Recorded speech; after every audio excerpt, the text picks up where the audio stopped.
Bueno, mi gente, ya este es el último video con el que vamos a concluir la clase de vigas. Ahora vamos a calcular lo que son los esfuerzos máximos de tensión y compresión.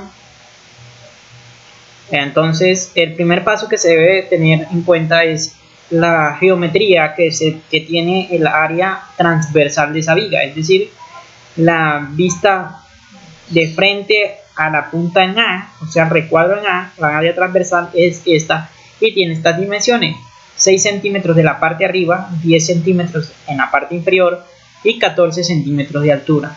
El primer paso que se debe hacer es hallar el centroide de cada una de ellas y sus áreas respectivamente.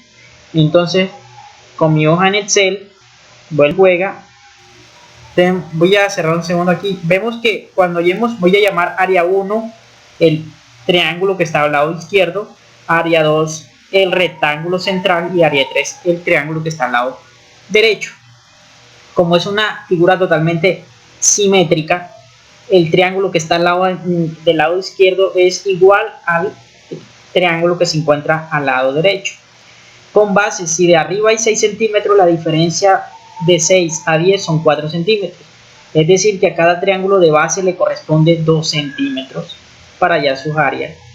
¿Cómo se halla el centroide de un triángulo? Fácil. Dependiendo del eje de referencia, en este caso voy a tomar el eje inferior de referencia, entonces va a ser un tercio de su altura. Un tercio de, en este caso, 14. Un tercio de 14 va a ser el centroide de esta figura, que va a ser igual al centroide de la tercera figura. En el rectángulo no tenemos ningún problema porque sabemos que el centroide de un rectángulo es su mitad, es decir, en este caso va a ser 7 centímetros. Entonces procedamos aquí a la hoja en Excel, subamos, vamos a disminuir aquí la hoja en Excel, entonces suprimamos esto. Entonces área 1, área 2 y área 3. Entonces área 3, ahí están las tres áreas. Insertemos una fila más aquí. ¿Qué vamos a encontrar aquí? Un Y trazo y vamos a calcular un área. Entonces el primer Y trazo va a ser un tercio de la altura. La altura de esa imagen es 14, que para el área 3 va a ser igual, y que para el cilindro del medio va a ser la mitad de 14, el cilindro, el rectángulo, ¿verdad? Entonces ya tenemos los Y trazos de cada una de las áreas. El siguiente es calcular las áreas en sí. Entonces el cálculo de área de un triángulo es base, la base va a ser 2, la altura es 14, ¿verdad? Entre 2, que va a ser para el área 1, va a ser igual que para el área 3. Para el área 2, la base va a ser los 6 centímetros. Miremos ahorita los 6 centímetros. Ahí están los 6 centímetros por su altura, que es 14, ¿verdad? 6 centímetros por 14. Entonces ya encontramos el área. Ahora necesitamos la suma de todas las áreas. De todas las áreas más suma. Entonces va a ser este más este más este. Encontramos que el área es de 112. Bueno, ya obtenido este paso, lo que vamos a hacer a continuación es a multiplicar cada una de esos Y trazos por el área. Entonces sería multiplicación. Entonces sería más este por su Y trazo, que va a ser igual en la última, siempre va a ser igual en la última área, porque son figuras igual. En este caso sí va a ser diferente. Listo. Y aquí vamos a hacer lo mismo, una suma de todos ellos.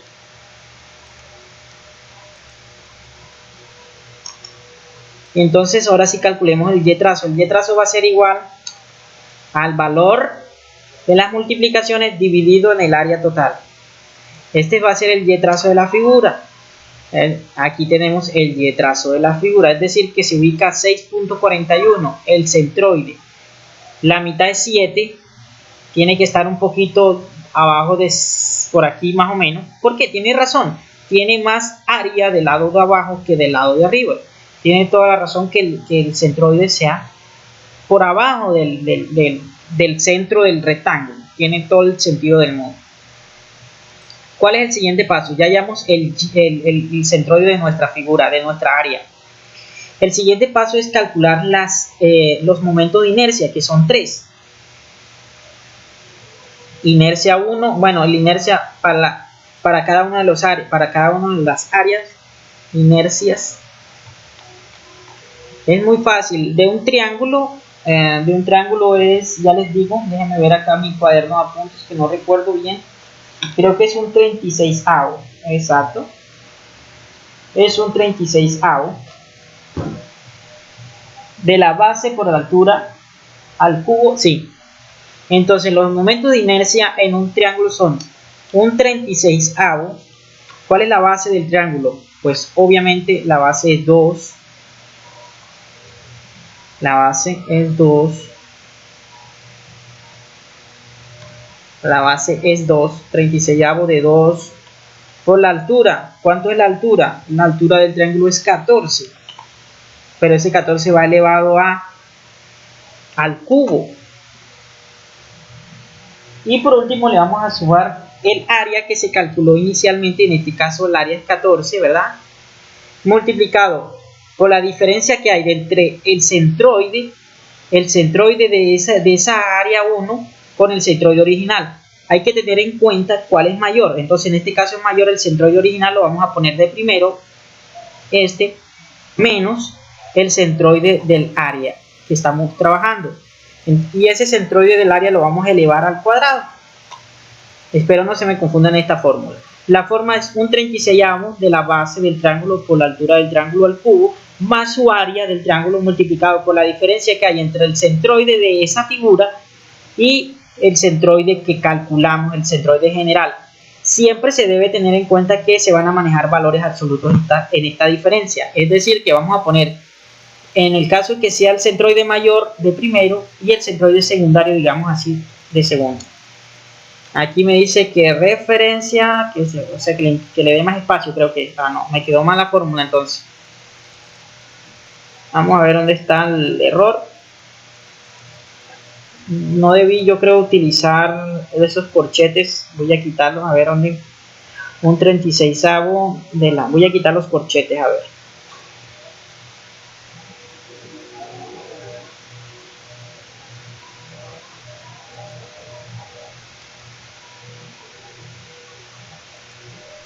Ahí sí debo dejar el corchete. Porque me dice. ¿Será que me va a tocar calcular? Voy a calcular en otro lado. Primero, un 36avo por la base que es 4, que es 2, la altura 14, esa altura va a ser al cubo, más el área que es 14, por la diferencia de altura. Creo que no puse este por ahorita, ahí fue el error, no puse este por, creo que fue ahí.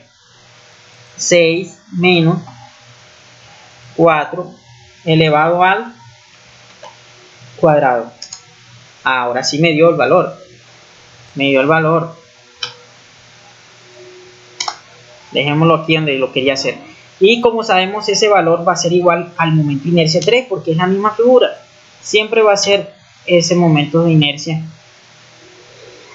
Vamos a calcular como estos dos triángulos se utiliza un 36avo, pero para los rectángulos es un 12avo. Entonces, comencemos. Un 12avo por la base. La base de ese triángulo es 6, la altura es 14. la altura al cubo más su área. ¿Cuánto es el área del? Es 84, por la diferencia que hay entre el centroide. Como el centroide de este es mayor, va primero, en este caso el otro iba primero, menos este, elevado al cuadrado. Ahí tenemos todos los centroides. Ahora para hallar el momento de inercia, estos no son centroides, pero el momento de inercia, para hallar el momento de inercia general de la gráfica, es sumar esos tres.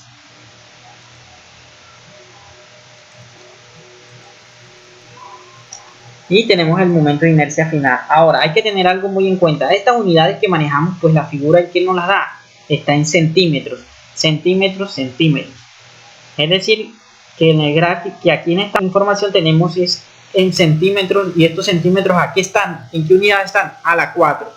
Entonces tenemos que dividir ese número por 100 centímetros, que tiene 1 metro, pero ese 100 centímetros va a ser elevado a la 4. ¿Para qué? ¿Para qué esta conversión? Para que me queden las mismas unidades que voy a manejar los esfuerzos. Es decir, me quedan súper pequeños. Listo. Es a las 5, no importa. Entonces ya tengo mi momento de inercia de mi área transversal. Ahora con la fórmula A, y vamos a buscar el momento máximo. ¿Cuánto es el momento máximo? Yo lo subrayé por acá arriba. 97.72, ¿verdad? Vamos a ponerlo aquí, 97.72. Ya con esto, ahora, como es positivo, ¿qué pasa cuando nos da un momento positivo? Quiere decir que la barra tiene, vamos a ver si puedo hacerles el ejemplo por acá. Vamos a 84%. Vamos a ver si les logro explicar cómo. Segundito. Un segundito, vamos a explicarle con Pi las cuestiones de momento. Vamos a ver cuánto tiempo llevamos. Todavía nos quedan 8 minutos. Vamos a ver si Pi reacciona rápido.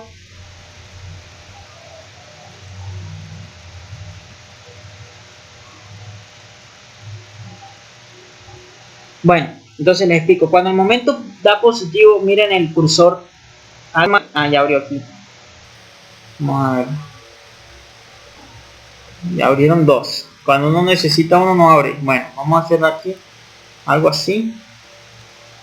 Listo. Vamos con esa explicación. Con esa va. Cuando el momento máximo es positivo, la barra hace esta característica, toma una posición U.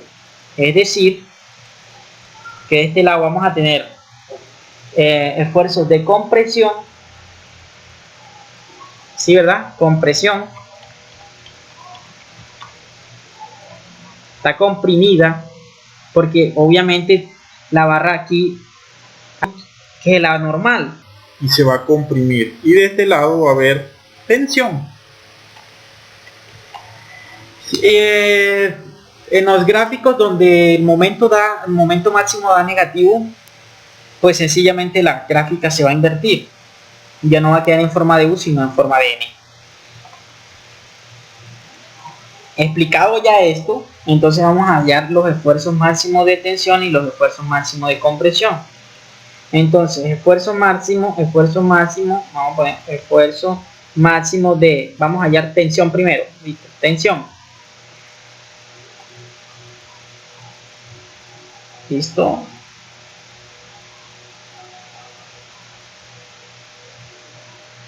Esfuerzo máximo de tensión. Ahora necesitamos calcular, vamos al gráfico nuevo. Necesito saber, como esto tiene un grosor que ya les dije allá que es de 14, en este caso 14, vamos a saber cuál es la distancia que hay desde el centroide, de la barra hacia la esquina, hacia la superficie que está comprimida, y cuál es la distancia del centroide hacia la distancia que está tensionada. Como ya tenemos el centroide que es el centroide general, que es este, y sabemos que la barra mide 14, entonces 14 menos este. Entonces eso le vamos a llamar a uno, le vamos a llamar C1, y la otra le vamos a llamar C2. C2. Bueno, tenemos que identificar cuál es el de tensión y cuál es el de compresión. El de tensión está más cerca del centroide, quiere decir que es más cortico el de tensión. El de compresión es el más largo. Si logran comprender ese análisis que hice ahí, ¿por qué? Si tengo el de tensión y del lado de abajo tengo el de compresión, el más cortico va a ser el de tensión y el más largo el de compresión. Más largo compresión, más cortico tensión. Tenemos la gráfica, exacto. Más cortico tensión, más largo compresión, y ya los tenemos identificados. Teniéndolos identificados cuál es el de compresión y cuál es el de tensión, pues pasamos a calcularlo y sabemos que el esfuerzo va a ser miércoles aquí más, vamos a hacer la fórmula, vamos a abrir 2 veces paréntesis porque lo va a necesitar. Entonces va a ser al esfuerzo máximo que va a ser esto, pero esto está en kilonewton, entonces hay que multiplicarlo o ponerle por 1000 como quieran, o por 10 a la 3 como quieran. Es por 10 a la 3, o sea, para que me quede en newton, no kilonewton, ¿verdad? Lo vamos a multiplicar por la distancia. En este caso vamos a hablar de la tensión, la de más cortica, es decir, C2, pero esto está en centímetros, hay que ponerla en metros. Entonces es ese valor dividido entre 100, porque está en centímetros, hay que dividirlo entre 100. Ahora, todo eso lo vamos a dividir por el momento de inercia, en este caso es este valor que está acá, y nos va a dar un número súper grande. Vean, entonces para que nos queden, estas unidades son newton sobre metro, newton sobre metro, que son pascales, ¿verdad? Sí, exacto. Entonces lo que vamos a hacer es ese, lo dividamos por 1.000.000 para que nos quede en mega. 1, 2, 3, 4, 5 y 6.